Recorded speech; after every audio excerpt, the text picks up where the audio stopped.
वंदे मातरम। नमस्कार, जय श्री राम। कैसे हैं आप? सामान्यतः मैं पूछता नहीं हूँ, लेकिन पहली बार पूछ रहा हूँ। कैसे हैं आप ये भी बताइए, और आप कहाँ से हैं ये भी बताइए। तो दोनों चीज़ें हो जाएगी तो मुझे ये समझ में आएगा कि कहाँ कहाँ के मित्र मुझसे जुड़े हुए हैं। विदेश में आप हैं तो विदेश का भी थोड़ा सा नीचे डालिएगा।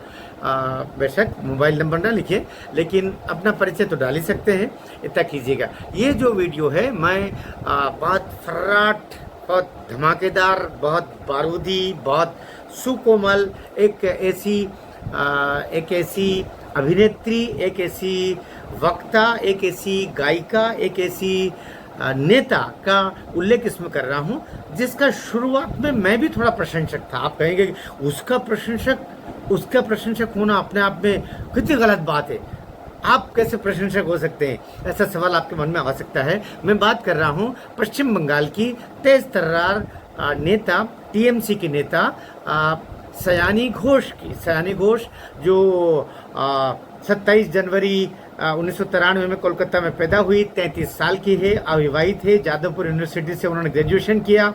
भरतनाट्यम और की भी वो नृत्यांगना है, टेबल टेनिस के प्लेयर रही है, एक्ट्रेस है, राजनेता है और अभी तक अनमैरिड है। हम बात कर रहे हैं उनके पहले क्या किया उन्होंने। सीरियल इच्छे दाना और नोटो बोर नॉट आउट, इसमें फिल्में भी काम किया और फिल्मों में पार्श्व गायन का काम भी किया। और टीएमसी में 2021 में उनकी एंट्री हुई। उसके बाद में उन्होंने क्या किया वो आप सबको पता है। उन 24 फरवरी 2021 को टीएमसी में उन्होंने ज्वाइन किया था। पहला चुनाव मार्च 2021 में विधानसभा चुनाव आसनसोल दक्षिण से लड़ी, लेकिन वो बीजेपी की अग्निमित्रा पॉल से 4480 वोट से हार गई। और हार के बावजूद भी ममता बनर्जी ने उन पर विश्वास किया। जून 2021 में टीएमसी ये यूथ ब्रिगेड के उसको अध्यक्ष बनाई और यूथ ब्रिगेड के अध्यक्ष बनाए। और इससे पहले ये पद अभिषेक बनर्जी के पास था, अर्थात अभिषेक बनर्जी को रिप्लेस करके और सयानी घोष को ये पद दिया गया था। लोकसभा 2024 में वो जादवपुर से खड़ी हुई और इसने मिमी चक्रवर्ती की जगह इसको टिकट दिया था। 7,17,899 वोट से जीती और बीजेपी के अनिर्बान गांगुली को उन्होंने हरा दिया। ठीक है, इनको इतने वोट मिले और 2,58,201 वोट से इन्होंने हराया। इसको वोट मिले थे 7,17,899। बहरहाल ये तब से वहाँ पर काबिज है, अच्छा काम कर रही है, चल रहा। ये एक पक्ष है, लेकिन कभी अति उत्साह में लोग क्या क्या काम कर देते हैं, क्योंकि मैं आपसे दोनों पक्ष की बात करूंगा। एक पक्ष की वो तेज तर्रार खिलाड़ी, अभिनेत्री, गायिका सब कुछ है, लेकिन राजनीति में केवल इतने भर से काम नहीं चलता।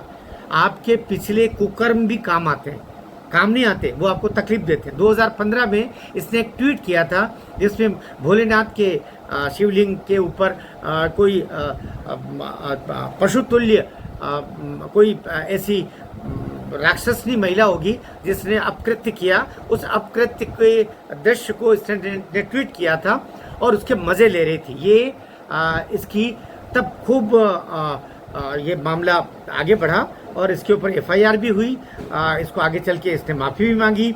एक बार इसने क्या किया कि त्रिपुरा में इसने सभा हो रही थी विप्लव देव की, तब खेला होबे के नारे लगाए थे, तब इसके खिलाफ कार्रवाई हुई और इसकी हत्या के प्रयास के भी इसके ऊपर लगा था, क्योंकि पत्थरबाजी भी इसने की थी। अब देखिए, नारे भी लगाए थे और सभा में पत्थर भी फेंक दिया। अर्थात कितनी ये विध्वंसक प्रवृत्ति की लेडी भी है। 33 साल की हो चुकी है और कर्जन गेट बयान भी इसने दिया था। इसके बाद में कई सारी बातें हुई। अभी ये जो शिवलिंग का विवाद, त्रिपुरा की गिरफ्तारी, कर्जन गेट विवाद, इन सब के साथ में इसको पहले स्टार प्रचारक बनाया था ममता बनर्जी ने, बाद में इसको हटा दिया। अभी ताज़ा तो कारण ये बताया जा रहा है कि इसके कारण से टीएमसी की हार पर सील ठिप्पा लगा। अब हम बात कर रहे हैं टीएमसी की जो बुरी तरह हार हुई, वो 80 सीट के लगभग सिमट के रह गई। अर्थात जहां भारतीय जनता पार्टी 2021 में थी, वहां पर अब टीएमसी आ गई। इसके पीछे बड़ा कारण ममता बनर्जी के द्वारा इसको आगे करना, अर्थात सयानी घोष को आगे करना। सयानी घोष ने कुछ ऐसे कृत्य किए जिसको हिंदू जनता, हिंदू वोटर एकजुट हो गए टीएमसी के खिलाफ। इसने कहा कि मेरी आंखों में मदीना, कानों में मक्का और मुंह पर फलाना, ऐसा करके अपने अंग में उसने मक्का मदीना, ये देखो मक्का मदीना पवित्र जगह होगी किसी इस्लाम के लिए, उसमें कोई आपत्ति नहीं है। लेकिन आप इस तरीके से करोगे और हिंदू जनमानस को भड़काने का काम करोगे तो वो भड़केंगे ही। तो ये जिस तरह विप्लव देव की सभा में पत्थर फेंका था, इसी तरीके से एक तरीके से पूरे पश्चिम बंगाल के लगभग 6 करोड़ वोटर के ऊपर उसने पत्थर फेंक दिया। और पत्थर फेंकोगे तो प्रतिक्रिया होगी, प्रतिक्रिया में आपको आपके वोट दबाने वाला जो उसके 3 पत्ती या 4 पत्ती क्या होती है उसके चुनाव चिन्ह, वो दबाने वाला कोई नहीं मिला और इसकी बुरी गत हो गई।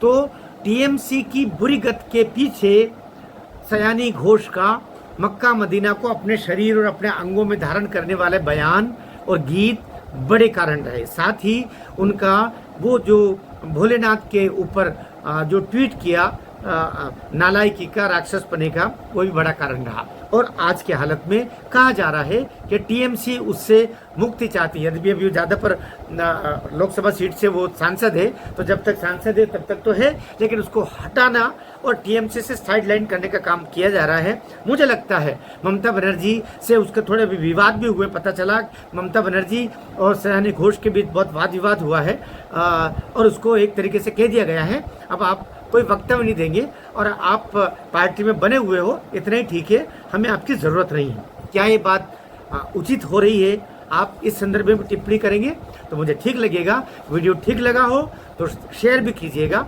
और सयानी घोष के बारे में आपके अपने विचार क्या है? खासतौर से टीएमसी की बर्बादी के पीछे क्या वही एक कारण है या और भी बहुत सारे कारण हैं बयान के? उसके अलावा भी ममता बनर्जी ने कौन सा नियाल किया, तुष्टिकरण की इंतहा कर दी, अभिषेक के काले चिट्ठे, भ्रष्टाचार, बहुत सारे कारण होंगे, लेकिन पूरा ढोला जा रहा है सयानी घोष के पीछे। आपकी कहाँ तक सहमति है? टिप्पणी करके जरूर बताइए। भारत माता की जय।